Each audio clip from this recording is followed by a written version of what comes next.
The Orlando Magic here, they're going to have to start experiencing life. We talked about it before we went to the break. You're now having to experience life without your franchise centerpiece. And before we get to last night's game, just wanted to get from you as a fan and also the member of a media, what were your feelings hearing about Paolo's injury and the timetable that he has in terms of being set to return? I mean, I think just naturally it's gutting. Like it's, you saw earlier in the day that there's a problem, that he's questionable, that was like, okay, something happened. He didn't look quite right at the end of that game against the Bulls on Wednesday. But to hear the news that he's facing a major injury, I mean, anytime you hear that a muscle is torn, you think the worst. You think, just being without him for a month, for a month and a half even, that could be, roughly a quarter of the season, that changes the complete outlook of the season. Like, I don't think the Magic are necessarily feeling like they're going to miss the postseason or miss the playoffs or anything, right. But the thought of getting home court advantage in the Eastern Conference, the thought of being a 4 seed and accomplishing that goal, that just becomes a whole lot tougher. And you know that in all likelihood, Paolo Banchero is coming back this year. I would predict that. If I were making a prediction, we're probably looking at somewhere around Christmas or New Year's Day that he'll be back on the floor. So it's not like he's gone forever. Right. But now you're just going from we're a young team advancing and getting ready to make a name for ourselves in the league to we've just got to survive and then see where we're at when Paolo gets back and he can return to that impact. It's obviously an incredible opportunity for a lot of young players. And I'm someone that preaches that this is still kind of a developing team, and they've got a lot of things they have to learn about the group that they have and what they need moving forward. And I think this will accelerate that process and really reveal some of the weaknesses that maybe a player like Paolo Banchero covers up. But it's undoubtedly going to be very, very tough. The margin for error gets very, very, very much smaller. And, all those warm and fuzzy feelings of victory that the Magic had even just Monday or the first half of Wednesday are completely gone now, and it's a completely different team. Absolutely. And let's get into the game last night. I felt Jalen Suggs, it's almost like he played all 48 minutes. Every minute that he was out there on the floor, he was giving it his all. Was very pleased to see what he was able to do against the Cleveland Cavaliers, who just shot the ball insanely well last night.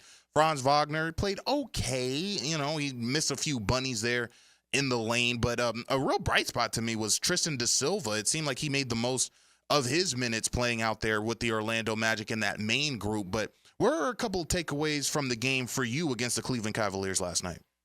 Yeah, I mean, I think, like I said, like it felt shocking and devastating to us on the outside, and we're not in that locker room, and we're not getting the news directly from Paolo.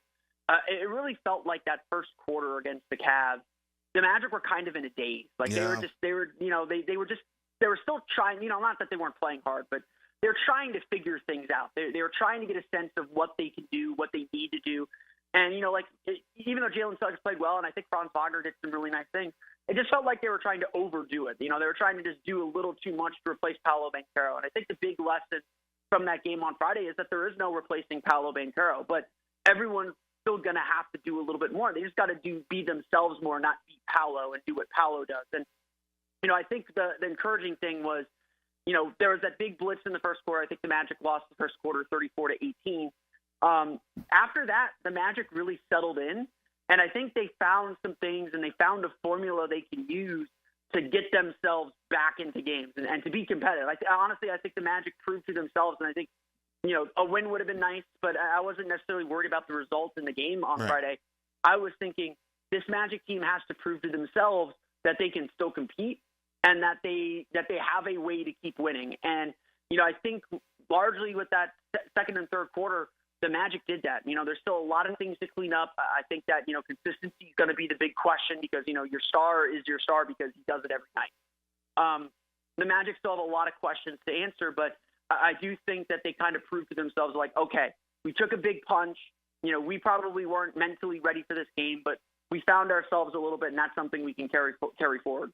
Philip Rossman, right, our guest senior writer at Orlando Magic Daily. He's also the host of Locked On Magic. You can follow him on Twitter at PhilipRR_OMD. Do you think Franz Wagner feels immense pressure to be the number one now with Paolo out? I mean, I think you just look at his shot total and you can see that. he was definitely looking to create and put pressure on the defense. And look, he had a really good defender in Evan Mobley. Cleveland is a deep team that they have those two more traditional forwards to more traditional post players that can defend. And Evan Mobley is an excellent defender. And so, I think Franz, this was a really tough matchup for him to kind of start that experiment with. But I think Franz definitely felt the pressure to kind of up his aggression and up his intensity and up his scoring. And you could see that in how he was kind of moving around. You can see that honestly in his assist numbers. His assist numbers were way up than usual. And I think that's going to be something he's going to be really working on, is learning how do I create for others while being aggressive. That's something that Paolo does really, really well. And he's still learning how to do that, how to find that balance too. But, that's going to be a big thing, because, Franz is going to be taking on a lot of those pick and roll possessions or those driving possessions that are designed just to make the defense collapse and kick out to 3-point shooters. And, Orlando, I think, a lot of that game went with Orlando's 3-point shooting. They struggled with their 3-point shot early in the game. If they make a couple of those threes early, it might be a very different game. Right. But in the second half, they were 7 for 17. So they were definitely able to compete when they started hitting some outside shots. And so that's going to be a big thing on Franz and Jalen to be able to attack like that.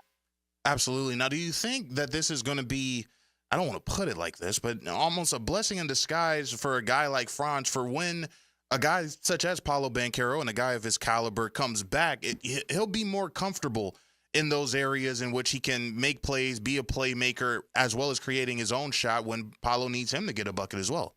Yeah, I actually do agree with that. I think that this is, a bit of, I agree. I don't call it a blessing in disguise, right, because it's going to hurt the team, but this is an opportunity. This is a chance for a lot of players to show us that they can step up. I think the biggest criticism that I have for the Magic and the way they built is they don't have a way to get Paolo easy shots. A lot of people criticize Paolo Banchero for his inefficiency and his low shooting numbers, and I would argue a lot of that is because he has to create everything by himself. Right.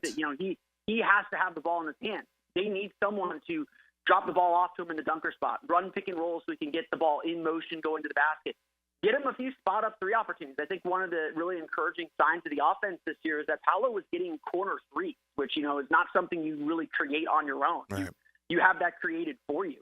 I think that this moment, this next 6 weeks, next 20 games, whatever it is, it's asking a lot of players to step up. And that's not only going to help the team, that's obviously going to help the team this year.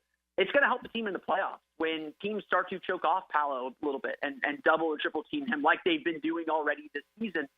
Having players who are confident in their own skills to take over or to take on that lead role to loosen up the defense is going to be so crucial. And I think for the Magic as an organization, that's a big thing that they need to learn. It's like, okay, not necessarily what do we look like without Paolo, but who do we have that can step up and support Paolo when we get to the playoffs, when we get to the second round, when we get to the conference finals, right, and teams are just kind of putting a vice grip on Banchero. We can't be that one-dimensional.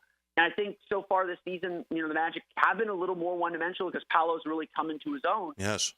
Getting these guys this opportunity to build confidence in their own skills is going to be really valuable for them in the long run.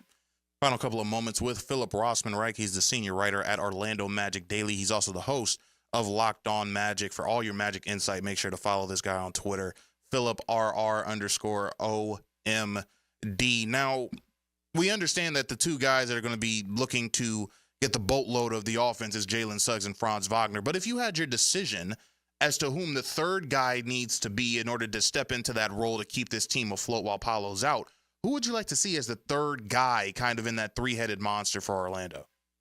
I mean, I would say this. It's going to be a little bit by committee. It's going to be a little bit matchup dependent. Like, I think everyone, the way I conceptualize it, and the Magic got there a little bit last night, and obviously not perfect, obviously not full. I think that, without a star player, injuries really hurt more, and injuries really hurt them last year and just really gutted their depth. And you could see Jamal Mosley just trying to throw some things against the wall. Right.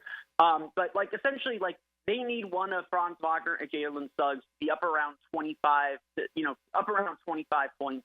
And then the other one, whoever doesn't score 25 points, needs to be at around 17 to 22.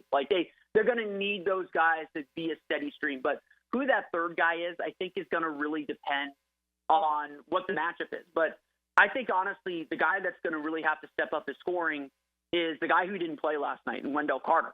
This year, Wendell Carter, I think, has really done a great job defensively. He's done a great job on the glass, especially, but he's averaging a career low in points and a career low in field goal attempts. He's not really kind of getting his shots as other players within the offense have kind of taken some primacy, including more shots for Paolo, including more shots for Jalen Suggs, including Anthony Black really coming into his own in the rotation too. They're going to need a big presence from Wendell Carter, and they're going to need him to give them more offensively, which he really hasn't been asked to do over the last few years. Him being able to score more effectively is going to set everything else in motion for this team. I think Anthony Black's going to have to do a little bit more.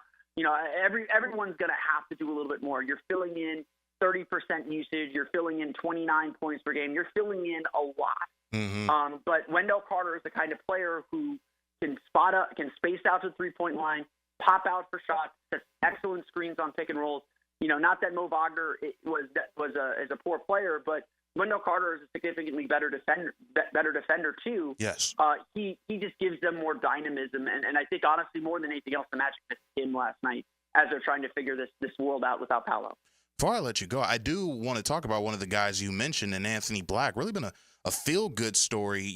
To me, during the offseason, I was thinking that maybe Orlando would go out, maybe try to find a more of a win-now point guard to help them in their quest to get to the second round, hopefully the conference finals this season. But, Weltman and Parker and company in the front office said, listen, we believe in the guys in who we're developing. We believe in guys like Jet Howard. We believe in guys like Anthony Black. And you see in game one against Miami, he was getting quality minutes. He's the first guard off the bench. Just talk to me about Anthony Black and his progression and what you've seen from him with the Magic this season so far.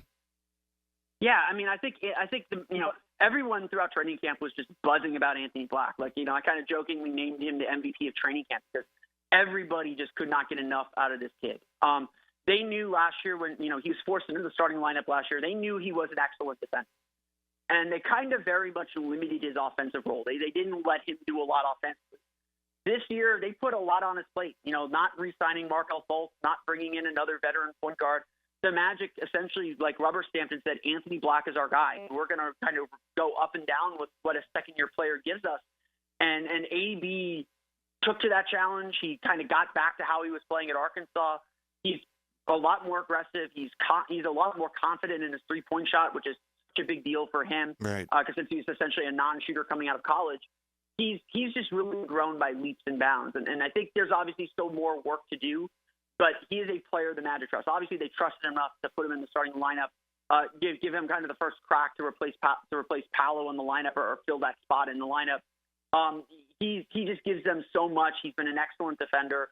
You don't expect second-year players to be as good defensively as he is. And, he's really started to come into his own. I think there's still a lot of growth. I don't think he's done kind of building and developing. And I think the Magic are really, really happy with the direction that he's going. And, again, I told Magic fans throughout the course of last year, when they're like, oh, why isn't the sixth pick in the draft playing? It was just like, they have a plan for him. Be patient. You don't draft a rookie for his rookie year. And I think he's showing us this year why that patience was worth it.